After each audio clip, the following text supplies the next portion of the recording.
So I presume you clicked on this video because you love Maeve and want to be like fastest fuck boy, killing everyone with finesse and ease before they can even blink. But you suck harder than even the people in the OCE servers when you play her. What are you aiming at? Oh my god. To get better at Maeve, you need to have the passion and the surge to get better if you want to be a god or a goddess at her, because she is one of the most mechanically demanding and also game sense demanding champions in the entire realm.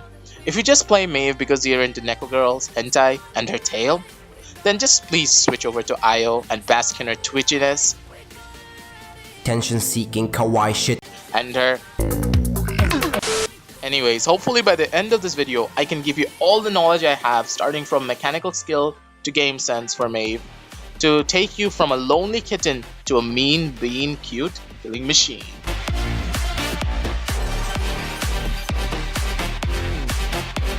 So let's begin with mechanics. Maeve is an assassin when mastered. She has multiple different techs and techniques that you can utilize to outsmart and outjuke your opponents. But during the learning phase of Maeve, there is a lot of common mistakes and bad habits we build up which hinder the potential of the champion greatly. Before I get into any of the mechanics and tech, I will first go over the common mistakes that most Maeves make and how you can remedy those mistakes. The most common mistakes I see most Maeves do is first, double jumping. Most Maeves, as I see it, are just dead set on jumping like a madman in every single situation as if they are a bunny on steroids. You may think that you're harder to hit, but honestly the more you jump, the easier it is to hit you, and you are just breaking your keyboard more often than not. Using your jump should be tactical and smart. You may say that you don't jump a lot, but when you watch your own gameplays and check, actually, in a panic situation you're always tending to spam the space button like crazy, and thus it makes you an easier target to hit, and it also makes your shots harder to hit as well. Jump should be used tactically, like using the wall to like peek over a corner or peek over a shield to take a shot, or just jumping over the shield so you can hit someone behind it, or you can also even dodge certain abilities such as Ash Shoulder Bash, making her just run into a hazard and just killing herself outright. Pounce usage. Pounce as of right now deals the same amount of damage as your normal enhance. The most common misconception is using Pounce as a damage option. Maeve is a character that revolves around hypermobility, and when you use your Pounce as an offensive tool to damage, you are putting yourself in a bad situation, as your initial Pounce and Prowl is to engage and you use your secondary for damage. Even if you get the kill, you have no cooldowns and no means of escape, which will end your life. Pounce should be used offensively with Street Justice, but honestly, if you use that talent, you're probably playing Maeve wrong. Don't get me wrong, the talent is good, but in pub levels of play, there's a high chance of you dying. Gambit does give bonus Pounce damage, but it's only 40 extra damage, which means nothing. And when you have Gambit, you should be sure that you can execute your target to get the Pounce reset. Otherwise, it is not worth it. I will go moreover about the Rogue's Gambit playstyle for the next section of the video. So in short, try and never use your Pounce as an offensive tool, and even if you do, only use the first Pounce offensively and save your second Pounce for reposition or retreat if things go south. Prowl usage. Prowl is, I would say, the weaker part of her kit, but is a very strong mobility option nonetheless. The most common mistake when Prowl usage is considered is not investing points into the chase card, which greatly increases the speed and is extremely necessary for certain wall jumps and mobility options. Also, the most common mistakes for Maeve is not using the increased jump height the Prowl provides to reach elevated angles much more easily, without using your Pounce as a mobility option as well. I'll go over more about these Prowl jumps and certain Prowl routes that you can take in the next section of the video. This covers most of the common mistakes of Maeve, so let's get into how to dive in on your enemies and do all of the flashy stuff, being the combos, and how to be better at flanking in general. When it comes to combos, it will be very talent dependent. For this video, I will mostly cover combos and mechanics for Cat Burglar and Rogue's Gambit, as I see them being the most competitively viable legendaries. So let's begin with my favorite, being Cat Burglar and Rogue's Gambit. The Rogue's Gambit and Street Justice playstyle are almost the same, so that should cover both at the same time.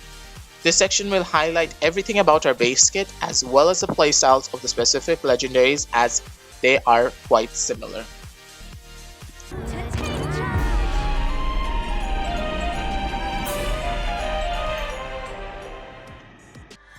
Maximizing air time. Before I get into any specific combos, I want to give emphasis on how to be a proper techno kitty and gain maximum airtime. You have probably seen Maeve fly in the air constantly and kill you without even touching the ground. And with this part, I can teach you to do the same. To have constant maximum airtime being 9 seconds, first, use your prowl to initially jump off of a wall, and after staying in the air, immediately pounce straight up above the head of your enemy, and after the full momentum of the pounce has ended, once again, jump as you use 9 lives. Immediately after waiting for a second as you fall, use your pounce once more to reach the skybox once again, and at the same time wait until the full momentum of the pounce has passed and jump once again. And if done properly, this will give you 9 seconds of maximum airtime, as this makes your opponents go like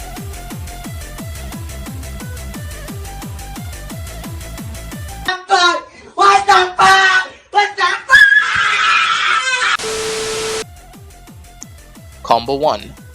This is a basic playstyle combo for all Maeve legendaries, but this is very important for Cat Burglar. This combo revolves around hitting the first set of daggers.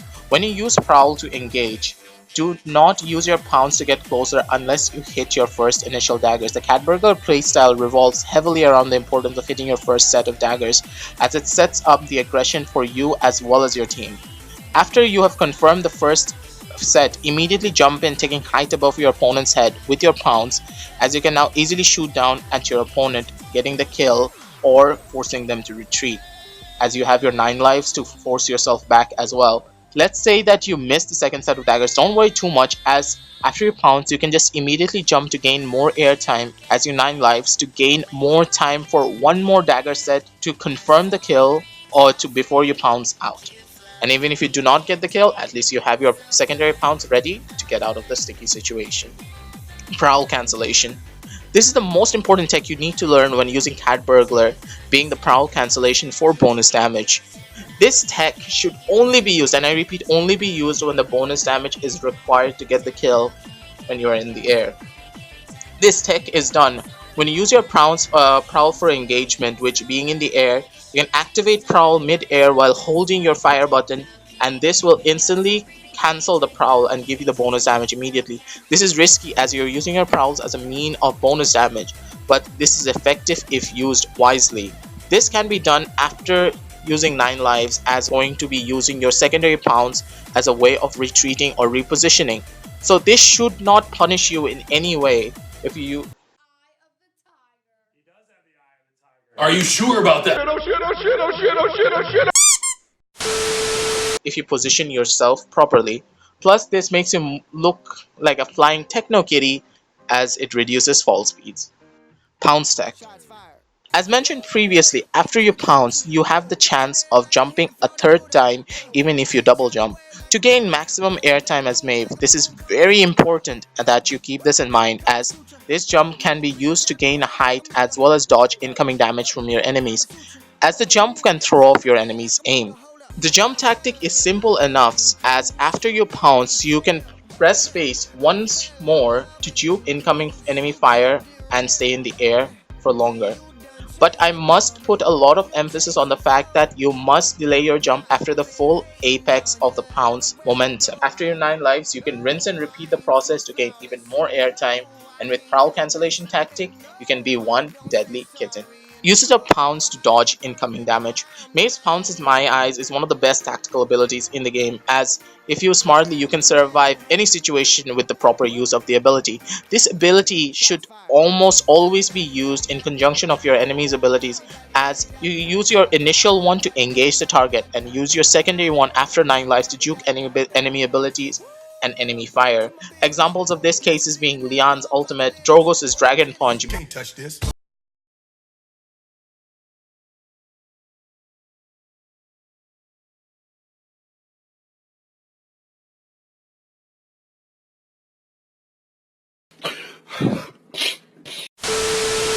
BK King Bomb, etc. This ability is extremely versatile and will fall into the decision making and positioning of the person using Maeve. So keep this in mind and try not to use it offensively unless you are using Rogue's Gambit, and even if you do, make sure you get the kill. Ghost Dashing. This is a playstyle revolving specifically around Rogue's Gambit. This sounds very cool and all, and is one of the less known and less used tactics of Maeve's kit as it uses Rogue's Gambit. Ghost dashing is a term used when you use two pounces in rapid succession, being one to get the kill and flicking your mouse in the direction you want to travel instantly to dash away completely. This is possible due to how Maeve's pounces work, as you hold down the right trigger and you will immediately use your second dash without any delay. This all in all looks cool, but practically it is not as useful, but at the same time may get you killed as well if you are not positioned properly to get away after you get your dash reset. There are two ways of performing the ghost dashes. It requires Rogue's Gambit.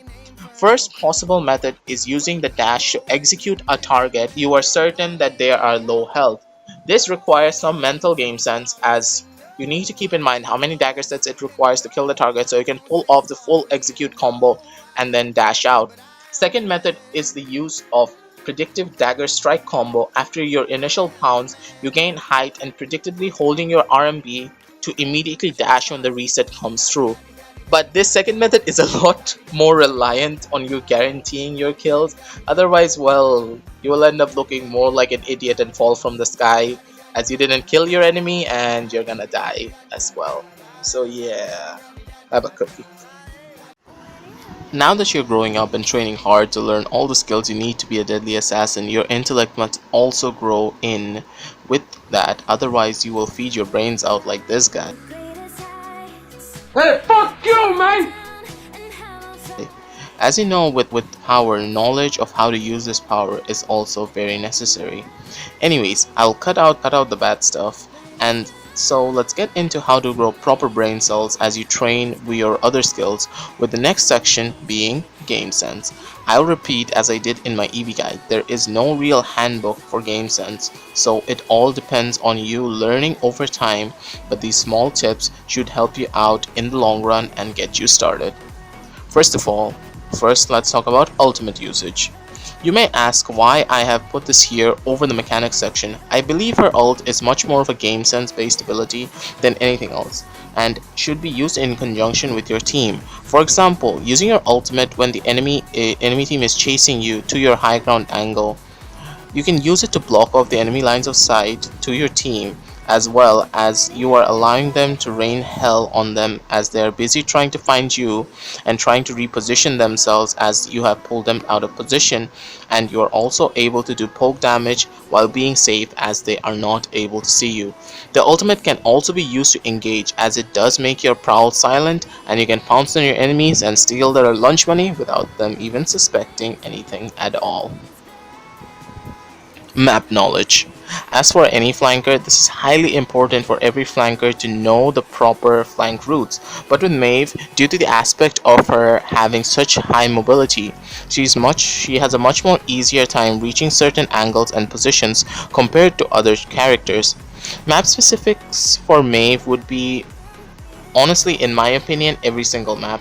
She's a very versatile flank, and compared to anyone in her class, she is viable almost everywhere.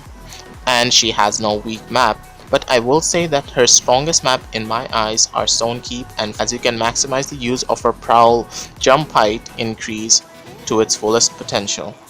And there is a nifty trick on Stone Keep which I will show you here.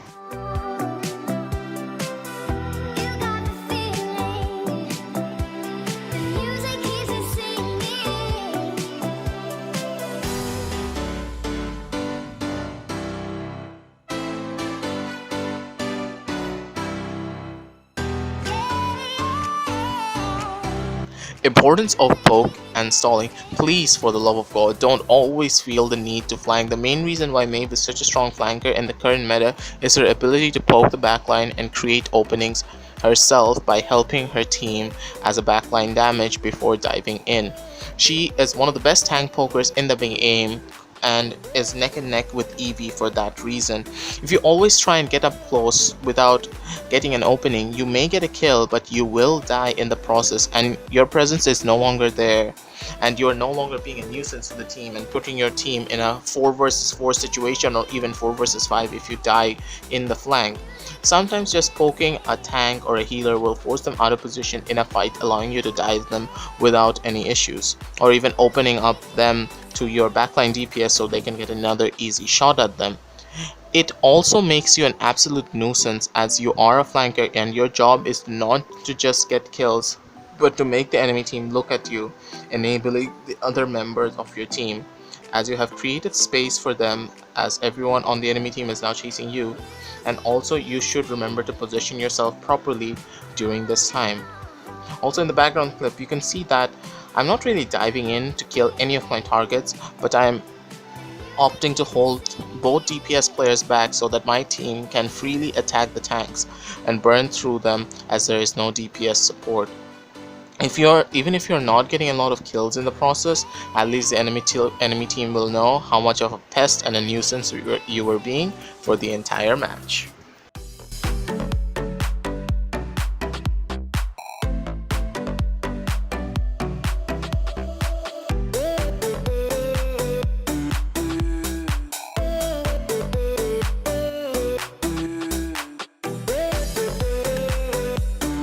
And with that, the guide comes to a close. Thank you all for watching the video and coming on to see this Maeve guide that I've been putting together for the past month or so right now. Anyways, hopefully you all enjoyed the guide, and before you go, some more extra tips that I can give you when playing Maeve is basing her loadouts. Her loadouts are very, very important, as she has a strong base kit, but it's quite loadout dependent. She has a lot of cards that give her damage reduction, so you should always pick one card. My personal favorite being Sixth Sense for Cat Burglar and also Rogue's Gambit. Having that at a bare minimum of 4 is very important. My loadouts will be given down in the description, so you can copy those cards, and of course there are some very specific cards that I will always say you should have, being Street Creed, Scamper, Savagery, Chase. Other than that, all other cards are fillers, so you can do anything you want with them. PS, before I forget, credits goes to all of my amazing friends and also the people from my clan and my clanmates from Dark Dwellers who have helped me to make this video and spending a lot of time with me to get the footage, and of course help me out writing this guide. Other than that, please do join the clan that I'm in. They're amazing people, a lot of amazing players as well who can help you get better and help you play the game as well. Other than that, please do join my Discord channel. Link will be down. Every link will be down in the description. So get down there and please join. I'll post regular updates of my progress on my videos, and also what's the next idea coming up, and also when I will be streaming. So other than that, good night, everyone.